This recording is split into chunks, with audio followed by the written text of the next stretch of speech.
आदर्श प्रश्न बैंक है M MCQ number 101 थी लईने 111 जो एमसीक्यू આપણે સ્કીપ થઈ ગયા હતા તો એનું સોલ્યુશન જોઈશું। અને સેક્શન સી એટલે કે 4 માર્ક્સમાં જે પ્રશ્નો પૂછાય છે તો એ 4 માર્ક્સના પ્રશ્નો અહીંયા આપેલા છે તો એનું ડિસ્કશન કરીશું કેવા પ્રશ્નો અહીંયા 4 માર્ક્સના પ્રશ્નો આદર્શ ક્વેશ્ચન બેંક એટલે કે પ્રશ્ન બેંકમાં તમને આપેલા છે તો એ કયા ચેપ્ટરમાંથી છે અને કેવા પ્રશ્નો છે એનું આપણે અહીંયા થોડું ડિસ્કશન કરીશું। તો એમસીક્યુ બાકી રહી ગયો તો 100 પછી 101 નંબરનો એમસીક્યુ બાકી રહી ગયો તો જેમાં 101 નંબરનું છે જેલ એક ખાલી જગ્યાનું ઉદાહરણ છે તો ઓપ્શન સી આવશે। સી થિયરી બેઝ ક્વેશ્ચન જ છે બધો। રાસાયણિક અધિશોષણમાં અધિશોષક પર આણ્વીય સ્તરની સંખ્યા કેટલી હોય તો રાસાયણિક અધિશોષણમાં એક આણ્વીય સ્તર હોય। પેલું બહુ આણ્વીય કહેવાય ભૌતિક કલિલ કણોની અવ્યવસ્થિત ગતિને તો બ્રાઉનિયન ગતિ કહેવાશે આન્સર એ આવશે તમારો। ધુમ્મસ એ કયા પ્રકારનું વિક્ષેપણનું ઉદાહરણ છે તો પ્રવાહીમાં વાયુમાં પ્રવાહી આવશે આન્સર સી આવશે। લાયોફિલિક કલિલ કયો છે તો લાયોફિલિક કલિલ એ ગમ આવશે।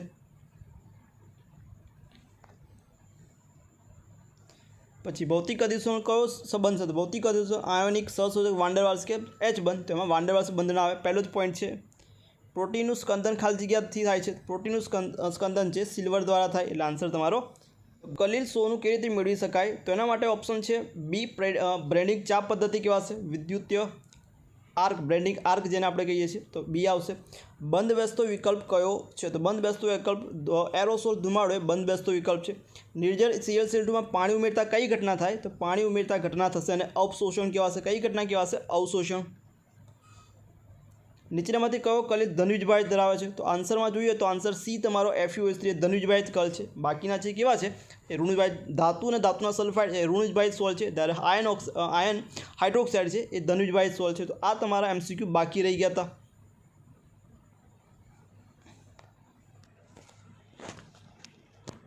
તો સેક્શન સીમાં પૂછાય છે કેવા પ્રશ્નો તમને અહીંયા આપેલા છે। પહેલો પ્રશ્ન છે સમજાવો ધાત્વીય ઘન પદાર્થ અને શોર્ટકી સતી એ તમારે ચેપ્ટર નંબર 1 માંથી પૂછ્યો છે એટલે કે 2 માર્ક્સના 2 પ્રશ્નો પૂછાઈ શકે તો ચેપ્ટર નંબર 1 માંથી અહીં આપેલો છે। પછી CCP અને FCC રચનામાં સમચતુષ્ફલકીય અને અષ્ટફલકીય છિદ્રોના સ્થાન અને સંખ્યાની ગણતરી તો અષ્ટફલકીય અને સમચતુષ્ફલકીય છિદ્રોની સંખ્યા તમારે સ્થાન અને એની સંખ્યાની ગણતરી કરવાની છે। પછી દ્વિપરમાણીય ષટકોણીય સંવૃત સંકુલિત સ્તરમાંથી ત્રિપરમાણીય સંકુલિત રચના છે એ સમજાવો એટલે કે તમારે ઇનડાયરેક્ટલી ત્યાં ત્રિપરમાણીય જે રચના છે સંવૃત સંકુલિત રચના એ તમને સમજાવવાની છે જેમાંથી SCP અને CCP બનશે તો એ 2 રચના તમારે સમજાવવાની છે। પહેલા ચેપ્ટરમાંથી 3 પ્રશ્નો છે આમાં આપેલા છે 4 માર્ક્સમાં। પછી બાષ્પશીલ દ્રવ્ય અને બાષ્પશીલ દ્રાવક માટે કુલ દબાણ અને મોલસ વચ્ચેનો સંબંધ દર્શાવતું સમીકરણ રાઉલ્ટનો નિયમ આલેખ દોરી અર્થઘટન કરો તો આ મોસ્ટ ઇમ્પોર્ટન્ટ ક્વેશ્ચન તમારો મોસ્ટ ઇમ્પોર્ટન્ટ પ્રશ્ન 4 માર્ક્સ માટે ચેપ્ટર નંબર 2 માંથી કેમ કે આપણે જે બોર્ડની બ્લુપ્રિન્ટ છે એ પ્રમાણે જોઈએ તો કયા કયા ચેપ્ટરમાંથી 4 માર્ક્સના MCQ સેક્શન સીમાં આવશે પ્રશ્ન તો બીજા ચેપ્ટરમાંથી છે તમારે ચોથા ચેપ્ટરમાંથી છે 7મા ચેપ્ટરમાંથી છે 9મા ચેપ્ટરમાંથી છે 11મા ચેપ્ટરમાંથી અને 12મા ચેપ્ટરમાંથી 1 2 3 4 5 અને 6 તો ટોટલ 6 પ્રશ્નો છે અને 6 ચેપ્ટર છે એમાંથી તમારે લખવાના 4 છે એટલા માટે અહીંયા જે આપેલો પ્રશ્ન છે બીજા ચેપ્ટરનો એ તમારા માટે મોસ્ટ ઇમ્પોર્ટન્ટ એટલે કે રાઉલ્ટનો નિયમ આપણે IMP કરાયેલો છે અને એનું સોલ્યુશન પણ ટોપ 5 ક્વેશ્ચન અને ચેપ્ટર જે છે એમાં 1 શૂટ રિવિઝન અને લાઈવ રિવિઝન પણ એમાં કરેલું છે એટલે તમને ઇઝીલી આવડી જાય। બીજો પ્રશ્ન અભિસરણ સમઅભિસારી દ્રાવણ અને પ્રત્યભિસરણ દ્રાવણ 2 માર્ક્સના 2 પ્રશ્નો એટલે 4 માર્ક્સનો થઈ ગયો છે। પછી દાખલો આપેલો છે તમને 90 ગ્રામ 2.19 નંબરનો દાખલો છે આ સ્વાધ્યાયનો 2.19 તો 3 તમને બીજા ચેપ્ટરમાંથી પ્રશ્નો આપેલા છે। પછી ત્રીજા ચેપ્ટરમાંથી વિદ્યુત રાસાયણિક કોષ અને પ્રક્રિયાની ગિફ્ટ સૂત્ર ડેલ્ટા G છે એનું સૂત્ર ફેરાડેના વિદ્યુત વિમાન 3 જે નિયમ છે એ નિયમ તમારે 2 નિયમ છે 2 નિયમ। પછી દાખલો આપેલો છે તમને સ્વાધ્યાયનો છે આ પણ 3.16 હશે સમથિંગ। પછી બીજો દાખલો આભાસી પ્રથમ ક્રમ માટે તો 4 માર્ક્સમાં તમને અહીં દાખલો આપેલો આ લગભગ પૂછાય ના પણ અહીંયા આપેલો છે આપણને। પછી ભૌતિક અધિશોષણ રાસાયણિક અધિશોષણની લાક્ષણિકતા એ 3 માર્ક્સ માટે પણ ઇમ્પોર્ટન્ટ છે એટલે 3 માર્ક્સ માટે પણ ઇમ્પોર્ટન્ટ। પછી ફ્રુન્ડલિત અધિશોષણ 3 માર્ક્સ માટે પણ ઇમ્પોર્ટન્ટ અધિશોષણનો અનુપ્રયોગ એટલે કે એનો ઉપયોગો કહેવાય એ પણ ઇમ્પોર્ટન્ટ। 4 માર્ક્સમાં પૂછે તો 8 મુદ્દા લખવાના અને 3 માર્ક્સમાં પૂછાય તો 6 મુદ્દા લખવાના છે। પછી સોલની બનાવટ માટે રાસાયણિક અને બ્રેડિંગ ચાપ પદ્ધતિ એ પણ IMP 3 માર્ક્સ માટે પૂછાય 4 માર્ક્સ માટે પણ। પછી આ પ્રશ્ન 2 માર્ક્સમાં પૂછાય બ્રાઉનિયન ગતિ છે એ 4 માર્ક્સમાં તમને આપેલું છે। કલિલનું સ્કંદન કોને કહેવાશે અને દ્રવ્યરાય તો એ પણ પૂછાય એવો ક્વેશ્ચન છે સ્કંદનવાળો।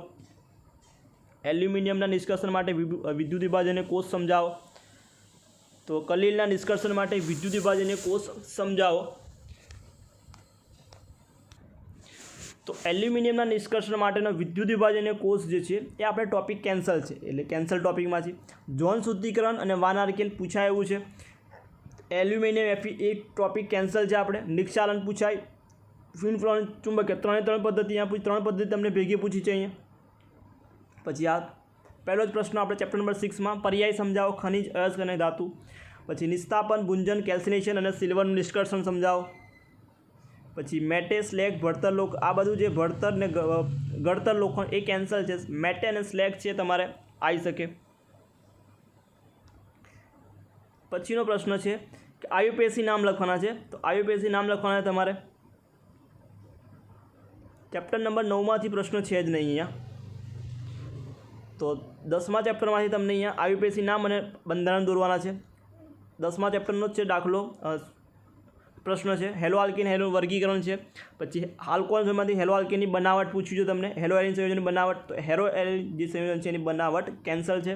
પછી ફ્રિન્કલ, સ્ટેન, સ્વાર્ટ્સ, તો મોસ્ટ ઇમ્પોર્ટન્ટ ચારે ચાર પ્રક્રિયાઓ મોસ્ટ ઇમ્પોર્ટન્ટ 3 માર્ક્સ માટે. પછી આલ્કાઇલ હેલાઇનની બીટા વિલોપન પ્રક્રિયા અને વુડ્સ પ્રક્રિયા એ પણ મોસ્ટ ઇમ્પોર્ટન્ટ. આલ્કાઇલ હેલાઇનની ધાતુ સાથેની પ્રક્રિયા એ પણ મોસ્ટ ઇમ્પોર્ટન્ટ. પછી હેલો એલિનની કેન્દ્ર એ પણ મોસ્ટ ઇમ્પોર્ટન્ટ તમારે 10મા ચેપ્ટરમાં. અને પછીના મોસ્ટ ઇમ્પોર્ટન્ટ ક્વેશ્ચન 10માનો SN1 અને SN2, એટલે કે એક આણ્વીય SN1 કહેવાય, દ્વિઆણ્વીય કેન્દ્રોલગી વિસ્થાપન SN2 કહેવાશે. એટલે SN1 SN2 10મા ચેપ્ટરનું છે તમને અહીંયા 32 અને 33 ક્વેશ્ચન. પછી હેલો એલિન સંયોજનની ઇલેક્ટ્રોન અનુરાગી વિસ્થાપન પ્રક્રિયાઓ એ કેન્સલ છે ટોપિક. પછી 66H14 વાળો એ પણ 11મા ચેપ્ટરમાંથી છે. આલ્કોહોલ સંયોજન બનાવટ, તો આલ્કીનમાંથી છે. તો આલ્કીનની પ્રોસેસ 2 પદ્ધતિ છે, એસિડ ઉદ્દીપકીય જલીયકરણ અને કાર્બોનિક સંયોજનમાંથી બનાવવાનું છે, જેમાં ગ્રિગ્નાર પ્રક્રિયક તમારે આવશે. આલ્કોહોલની બનાવટ કાર્બોક્સિલિક એસિડ ગ્રિગ્નાર પ્રક્રિયકવાળું છે, તો ઉપર કાર્બોનિક એટલે કે આલ્ડીહાઇડ અને કીટોન આવશે. પછી ફિનોલ સંયોજન તમામ બનાવટ મોસ્ટ ઇમ્પોર્ટન્ટ ફિનોલની. આલ્કોહોલનું એસ્ટરીકરણ અને નિર્જળીકરણ એ પણ અગત્યનો ક્વેશ્ચન. આલ્કોહોલનું ઓક્સિડેશન, ફિનોલની કેન્દ્ર ઇલેક્ટ્રોન અનુરાગી વિસ્થાપન, નાઇટ્રેજન હેલોજનેશન, મોસ્ટ કોલ્બે, રીમર, ટીમાન, ઝિંક સાથે ઓક્સિજન ફિનોલની પ્રક્રિયા છે. તો 11મા ચેપ્ટરના ક્વેશ્ચન છે, મોસ્ટ ઇમ્પોર્ટન્ટ છે. ઇથર સંયોજનની બનાવટ આલ્કોહોલ અને નિર્જલીકરણ વિલિયમસન, તો બંને ઇમ્પોર્ટન્ટ. પછી આલ્ડીહાઇડ કીટોન હાઇડ્રોકાર્બન સંયોજનમાંથી વિગતવાર વર્ણો. 12મા ચેપ્ટરમાંથી કીટોનને આલ્કોહોલમાંથી વર્ણવો. એસાઇલ ક્લોરાઇડ નાઇટ્રલમાંથી આલ્ડીહાઇડ કીટોનની એસાઇલ ક્લોરાઇડ અને નાઇટ્રલમાંથી પ્રક્રિયા તમારે લખવાની છે, જેમાં સ્ટીફન અને રોઝનમૂન પ્રક્રિયા આવશે એસાઇલ ક્લોરાઇડમાં. આલ્ડીહાઇડ કીટોનનું હાઇડ્રોજન સાયનાઇડ સાથે અને હાઇડ્રોજન સલ્ફાઇડ સાથેની જે પ્રક્રિયા છે એ પ્રક્રિયા તમારે છે. આલ્કોહોલ સાથેની પ્રક્રિયા યોક્સિલ પ્રક્રિયા, જેને આપણે એસિટાલ અને કીટાલ મળશે. રિડક્શન, ઓક્સિડેશન, રિડક્શનમાં 3 આવી જાય. સાદું રિડક્શન, ક્લેમન્સન આવી જાય, વુલ્ફક્રિસ્ટન આવી જાય. ઓક્સિડેશનમાં પ્રબળ ઓક્સિડેશન કરતાં મંદ ઓક્સિડેશન કરતાં ટોલેન્સ પ્રક્રિયા છે, ફેલિંગ છે, એ તમારે લખવાનું છે. Aldol cross aldol most important, aldol cross aldol most important પ્રક્રિયા. પછી આલ્ડીહાઇડ કીટોનની ગ્રિગ્નર સાથેની યોક્સિલ પ્રક્રિયા અને કેનિઝારો મોસ્ટ ઇમ્પોર્ટન્ટ અને ગ્રિગ્નર સાથેની પ્રક્રિયા વર્ણો. ગ્રિગ્નરવાળી પ્રક્રિયા તમારે આલ્કોહોલવાળા ચેપ્ટરમાં પણ છે અને અહીંયા પણ છે, એટલે બેમાં તમારે ઇઝી થઈ જશે. પછી કાર્બોક્સિલિક એસિડની બનાવટ પ્રાથમિક આલ્ડીહાઇડમાંથી. પછી કાર્બોક્સિલિક એસિડની બનાવટ નાઇટ્રાઇલ અને એમાઇડ એસાઇલ, એની એસિડમાંથી એનહાઇડ્રેટ એસ્ટર એમાઇડ. પછી રિડક્શન, ડીકાર્બોક્સિલેશન, હેલોજિનેશન કેન્સલ છે. વલયનું વિસ્થાપન કેન્સલ છે. ડીકાર્બોક્સિલેશન પણ કેન્સલ છે, ખાલી રિડક્શન એટલું છે. એમોનોલિસિસ ઇમ્પોર્ટન્ટ, ગેબ્રેલ હોફમેન મોસ્ટ ઇમ્પોર્ટન્ટ. પછી હશે કાર્બાઇલ એમાઇન હશે, તો કાર્બાઇલ એમાઇન અહીંયા આપી નહીં, કાર્બાઇલ એમાઇન પ્રક્રિયા મોસ્ટ ઇમ્પોર્ટન્ટ. પછી પરિવર્તન આપ્યા છે તમને અહીંયા. કાર્બોહાઈડ્રેટનું વર્ગીકરણ કીધું છે. પછી બંધારણના પુરવાર નક્કી કરો એ મોસ્ટ ઇમ્પોર્ટન્ટ. મહત્વ એમ્યુનો એસિડનું વર્ગીકરણ, ન્યુક્લિક એસિડ એને રાસાયણિક સંગઠન જે છે એમાં બેઝ છે, ફોસ્ફેટ અને